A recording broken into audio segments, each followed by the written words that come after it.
হয় golden football baby league Bokakhat জিলা ক্ৰীড়া সন্থাৰ উদ্যোগত আজিৰে পৰা ইয়াত অনুষ্ঠিত হৈছে আৰু ইয়াত উপস্থিত আছে অসম ফুটবল সন্থাৰ উপসভাপতি আৰু গোল্ডেন বেবী লীগৰ আমাৰ ৰাজ্যৰ চেয়াৰমেন শান্তনু পূজাৰী। খুব ভাল লাগিছে, প্ৰায় 200মান খেলুৱৈ আজি ইয়াত গোট খাইছে আৰু মোৰ বিশ্বাস যে ভালদৰে অনুশীলন কৰিলে ভাল খেলুৱৈ নিশ্চয় ওলাব। আৰু ৰাজ্যখনৰ ইতিমধ্যে 12 ঠাইত কৈ যোৱা বুলি শান্তনু পূজাৰী ডাঙৰীয়াই কৈছে।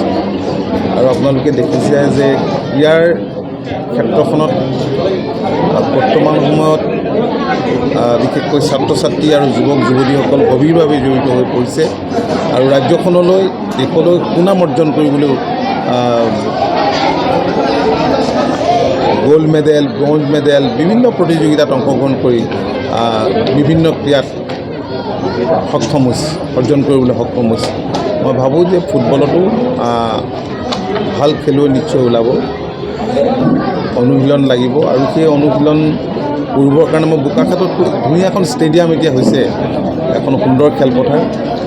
ছাত্ৰ ছাত্ৰীসকলে বা ল'ৰা ছোৱালী সকলে খুব ভালদৰে ইয়াত প্ৰেক্টিছ কৰাৰ সুবিধা পাব আৰু এই ক্ষেত্ৰত বোকাখাট জিলা ক্ৰীড়া সন্থাই যিখিনি কৰিব লাগে সেইখিনি নিশ্চয় কৰিব। আপুনি আনলাকি 13 বুলি কয়, কিন্তু আপুনি লাকি 13 বুলি অকণমান ভাষণত কৈছিলে, কথাটো কি? এইটো ধেমালি কৰিছোঁ। আমিতো সৰুতে টেঙা বলে খেলিছিলোঁ, এতিয়া সৰুতে টেঙা বল খেলিছিলোঁ, তেতিয়া বুটো নাছিল।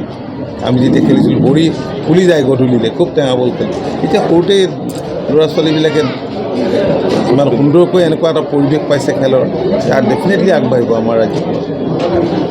যিহেতু